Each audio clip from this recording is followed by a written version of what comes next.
எனக்கு எவ்வளவு லோன் தெரியுமா? சொல்றேன், நான் படிச்சதெல்லாம் ஒரு படிப்புன்னு சொல்லி அதுக்கு ஒரு எஜுகேஷன் லோனு, என் தம்பிக்கு ஒரு எஜுகேஷன் லோனு, என் தங்கச்சிக்கு எஜுகேஷன் லோனு, அவங்க கல்யாணத்துக்கு லோனு, என் கல்யாணத்துக்கு லோனு, அதுக்கப்புறம் ஹோம் லோனு, அதுக்கப்புறம் பைக் லோன், அதுக்கப்புறம் கார் லோனு, அதுக்கப்புறம் bus loan 1, bus loan 2, bus loan 3, இதுவே 4 5. சரி, இதெல்லாம் பக்கத்து போக பார்த்தா எங்க அம்மா அப்பாவுக்கு சுகர் பிபி நாட்டில் வாங்குறது கூட லோனு.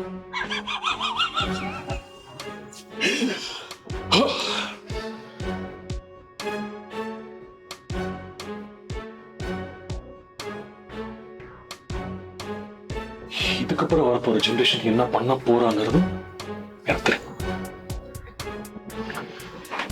நான் என்ன பண்ணுனதும்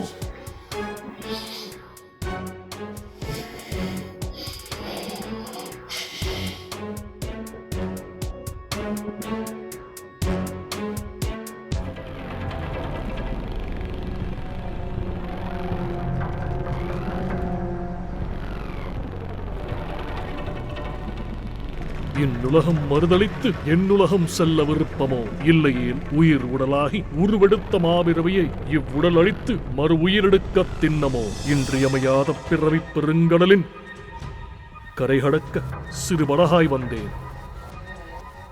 யாமறிந்த பராபரமே, உன்னை கடந்து உள் சென்றால் உயிர் எழும்பப் பெறுவதே கடவுள். யாருப்பா? சாமி, பக்கத்துல என்ன இருக்கீங்க? எப்படி? உன் கேள்வியிலேயே பதில் இருக்குப்பா. ஏன் கேள்வி இல்லைன்னா?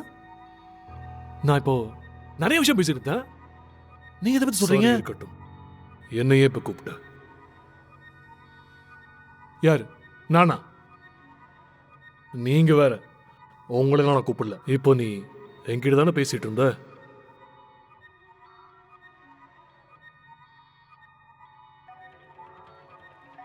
யாரு பாட்டி? நான் சாமி கிட்ட தான் ஜாலியா பேசிட்டு இருந்தேன். ஜாலியாவா? சரி, நான் தான்ப்பா சாமி. ஒன்று பண்ணுங்க, இந்த சினிமாவில் வர மாதிரி ஏதாவது மேஜிக் பண்ணி ப்ரூவ் பண்ணுங்க. பாப்பா நம்புறேன். எவ்வளோ டெக்னாலஜி வந்தாலும் திருந்த மாட்டீங்கல்ல?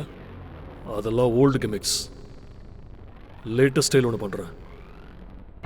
Check your phone message.